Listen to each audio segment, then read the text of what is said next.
Hello everyone, আসসালামু আলাইকুম। Welcome back to my channel cooking by Zohra. আশা করি সবাই অনেক বেশি ভালো আছেন। আজ আমি আপনাদের মাঝে আরও একটি নতুন রেসিপি নিয়ে হাজির হলাম। দারুণ মজাদার ও খুব সহজে লাল শাক ভাজি রেসিপি নিয়ে। একদম দেশীয় স্টাইলে এবং কালারটা লাল রেখে রান্না করা রেসিপি। তাহলে চলে যাই মূল রেসিপিতে। প্রথমে আমি এখানে লাল শাকটাকে ছোট ছোট করে কেটে কয়েকবার করে পানি পাল্টিয়ে ধুয়ে নিব। শাকে অনেক সময় বালি থাকে, এজন্য কয়েকবার করে ধুয়ে নিতে হবে। এরপর চুলায় একটি কড়াই বসিয়ে লাল শাকগুলোকে কড়াইতে দিয়ে দিতে হবে। তার মধ্যে দিয়ে দিতে হবে 7-8টি কাঁচামরিচ ফালি। আরও দিতে হবে কয়েকটি ছোট চিংড়ি, স্বাদ মতো লবণ। এখানে চিংড়ি মাছটা অপশনাল, আপনারা চাইলে নাও দিতে পারেন। এরপর ঢাকনা দিয়ে সিদ্ধ করে নিব। কিছু সময় জাল করার পর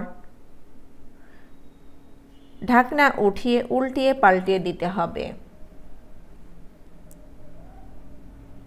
তাহলে সব কিছু একসঙ্গে মিশে যাবে। এরপর আবারও ঢাকনা দিয়ে পুরোপুরি সিদ্ধ করে নিব।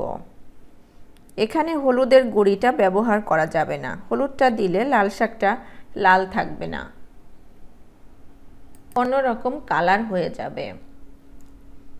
এরপর যে পানিটা বের হবে এটিকে শুকিয়ে নিতে হবে। এরপর কড়াই থেকে তুলে নিব। তারপর এটিকে বাগার দিয়ে নিতে হবে। তার জন্য চুলায় একটি কড়াই বসিয়ে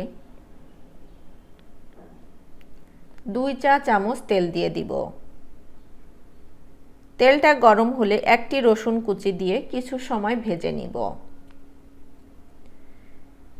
রসুনটা কিছু সময় ভাজা হলে তার মধ্যে দিয়ে দিব 2টি পেঁয়াজ কুচি।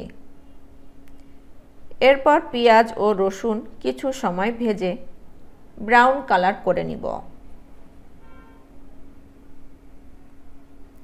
যখন সুন্দর ব্রাউন কালার হবে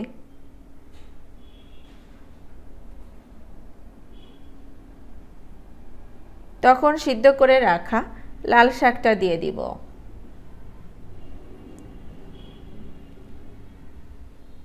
এবং পেঁয়াজ রসুনের সাথে ভালোভাবে মিশিয়ে নিব। এভাবে কিছু সময় ভেজে নিব। যখন দেখবেন যে লাল শাকটা থেকে পানিটা পুরোপুরি শুকিয়ে গিয়েছে তখন চুলা থেকে নামিয়ে নিতে হবে। এভাবে ভাজি করে গরম গরম ভাতের সাথে খেয়ে দেখবেন অনেক বেশি মজা লাগবে। আর সাথে যদি থাকে 1 ফালি লেবু তাহলে তো কথাই নেই। এই লাল শাকটা ভাজি করতে 5 মিনিটেরও কম সময় লাগে। খুব ঝটপটভাবে রান্না করে নেওয়া যায়। আশা করছি আমার আজকের এই লাল শাক ভাজির রেসিপিটি আপনাদের কাছে অনেক বেশি ভালো লেগেছে। রেসিপিটি ভালো লাগলে লাইক, কমেন্টস এবং শেয়ার করতে ভুলবেন না। সেই সাথে আমার চ্যানেলটাকে সাবস্ক্রাইব করে রাখবেন। আর আপনারা যারা আমার ফেসবুক পেজ থেকে দেখছেন, লাইক এবং ফলো দিয়ে না রাখলে প্লিজ লাইক এবং ফলো দিয়ে রাখবেন। তাহলে আমার কোনো ভিডিও আপলোড করার সঙ্গে সঙ্গে নোটিফিকেশন আপনাদের কাছে পৌঁছে যাবে। ভালো থাকবেন সবাই। আজকে এখানে বিদায় নিচ্ছি। পরবর্তী রেসিপি দেখার আমন্ত্রণ জানাচ্ছি। আল্লাহ হাফেজ।